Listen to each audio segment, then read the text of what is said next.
Hello and welcome. My name is Ashwini Saini and I am your English teacher.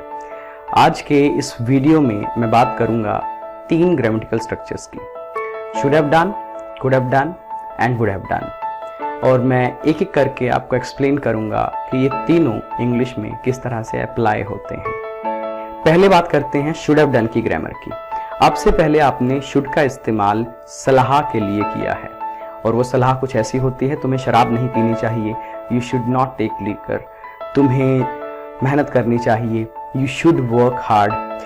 Should have done की grammar भी सलाह के लिए ही इस्तेमाल होती है, लेकिन इसमें फर्क सिर्फ इतना है कि ये पास्ट में इस्तेमाल होती है और पहले जब खाली शुड इस्तेमाल हो रहा था तो वो प्रेजेंट में इस्तेमाल हो रहा था। बस इस बात का आप ध्यान रखें। अब पास्ट में इस तरह के वाक्य कौन से होंगे जिन्हें हम इंग्लिश में शुड हैव डन से ट्रांसलेट करेंगे? तुम्हें उसे थप्पड़ नहीं मारना चाहिए था, यानी कि तुम्हें ऐसा नहीं करना चाहिए था। तुम्हें जल्दी आना चाहिए था, यानी कि तुम्हें ऐसा करना चाहिए था। तो कुछ इस तरीके के वाक्य शुड हैव डन से ट्रांसलेट होंगे। मैं इंग्लिश में अभी ने बता रहा हूं, तुम्हें उसे थप्पड़ नहीं मारना चाहिए था, you should not have slapped him.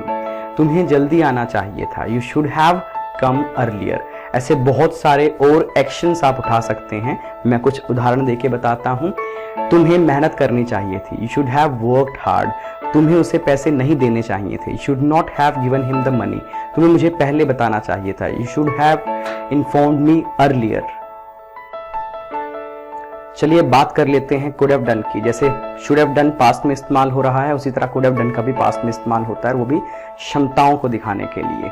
Hindi में वो कौन सी परिस्थिति है जो इंग्लिश में कुड हैव डन से ट्रांसलेट होगी? मैं ऐसा कर सकता था, मैं ऐसा नहीं कर सकता था, तुम ऐसा कर सकते थे, तुम ऐसा नहीं कर सकते थे। मैं एग्जांपल देके आपको बताता हूं। मैं उस वक्त फोन अटेंड नहीं कर सकता था, मैं आइल्स में 7 बैंड ले सकता था, तुम मुझे एक बार मिल सकते थे, तुम उसे धोखा नहीं दे सकते थे। अब इनकी ट्रांसलेशन हम कर लेते हैं। मैं उस वक्त फोन अटेंड नहीं कर सकता था, I could not have attended the call at that time.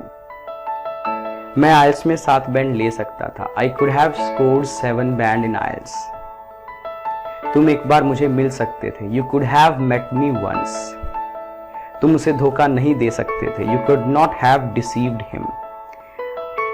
उम्मीद करता हूं कि आपको ये ग्रामर का एप्लीकेशन समझ में आया होगा।